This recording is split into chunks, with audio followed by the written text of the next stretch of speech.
Arad Dalila, alors vous représentez le secteur bancaire, vous êtes a priori en amont de la chaîne de valeur en ce qui concerne la transition énergétique et peut-être vous avez le rôle, allez on peut dire, le plus important dans cette première phase justement de transition énergétique parce que vous représentez les bailleurs de fonds, les capitaux nécessaires et on a vu qu'ils sont nécessaires justement ces capitaux. Quel type de corrélation, de relation y a-t-il entre le secteur bancaire et la transition énergétique?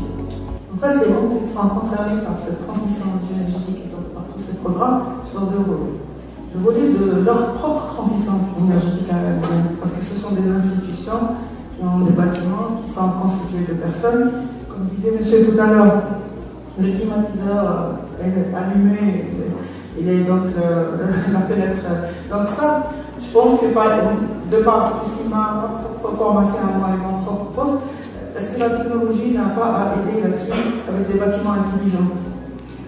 Et en utilisant les nouvelles technologies telles que l'IA, les IoT, etc., ils peuvent aussi aider à détecter ce genre de dysfonctionnement et travailler sur une régulation de la température, etc.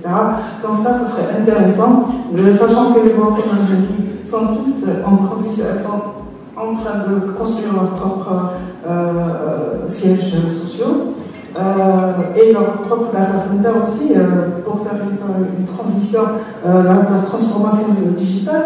Ça serait aussi intéressant de profiter de ça pour aller sur des bâtiments intelligents. Et je ne sais pas s'il a plu, est-ce que c'est... Et elles-mêmes peuvent aussi financer ce type de projet avec des incitatifs, j'imagine, qui peuvent bénéficier des subventions des pouvoirs publics aussi, pour aller sur des bâtiments intelligents pour aller sur l'efficacité énergétique. Ça, ce sont des idées qui sont dans les têtes de tous les banquiers et de tous les financiers, qui sont des projets qui sont intéressants et qui sont aussi, moi je pense que dans tout ce qui a été dit, ce qui intéresse les banques peut-être, c'est sustainability, la durabilité des solutions et des projets. Ça veut dire qu'il ne faut pas qu'un projet me pose encore d'autres problèmes, c'est-à-dire de déchets ou de perte de valeur quelque part. La durabilité est quand même elle le mot-clé aussi pour les porteurs de projets. Il faudrait faire des itérations de leurs projets sur plusieurs scénarios pour pouvoir être sûr de cette durabilité.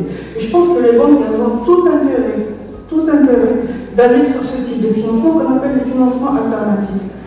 Comme par exemple, voilà, les financements alternatifs, on a par exemple ce qu'on connaît, les finances islamiques, on a les finances vertes, c'est-à-dire pour financer tous les projets qui sont des projets porteurs de valeurs écologiques dans la transition énergétique, et on a le plus islamique vert. Donc voilà, c'est vraiment aller sur des financements. Absolument. Et puis ça aussi intéresse aussi les épargnants. Par exemple, moi, sincèrement, même en tant que citoyen, je serais intéressée par exemple, un livret vert ou faire des épargnes pour financer des projets verts. Ça m'intéresserait beaucoup. Comme les gens qui feront, par exemple, du financement islamique ou de l'épargne islamique, l'épargne verte, ça serait très intéressant. Je pense que les Algériens ils participeraient massivement, sincèrement.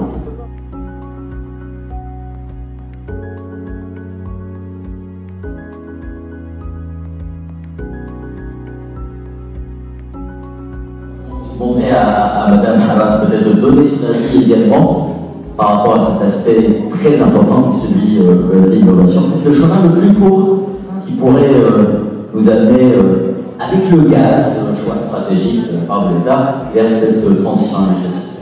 En fait, je pense que l'innovation, elle va assez booster toutes les autres énergies dans ce domaine. Imaginons un projet durable, porteur, avec grande opportunité. Ça va pousser les banques à penser déjà à ce type de financement vert et à le développer, parce que c'est très important de le développer. Avec tout ce qu'on vient de voir, les opportunités sont là. Maintenant, c'est aux porteurs de projets aussi de présenter leurs innovations et que ces innovations soient durables. Surtout, moi j'insiste surtout beaucoup sur la durabilité. pour que les banques développent donc, ce type de financement, parce que tout est là. Les pouvoirs publics, ils font ce qu'ils peuvent pour inciter les gens à aller sur ça. Maintenant aussi, il y a les aspects formation et sensibilisation. Peut-être qu'il faut développer cette partie-là. Peut-être pas développer les petits, parce que je pense que les petits sont beaucoup plus sensibilisés, mais plutôt les grands, pour leur dire qu'est-ce que vous allez laisser à vos enfants. Exactement. Voilà, c'est tout ce que j'ai à dire.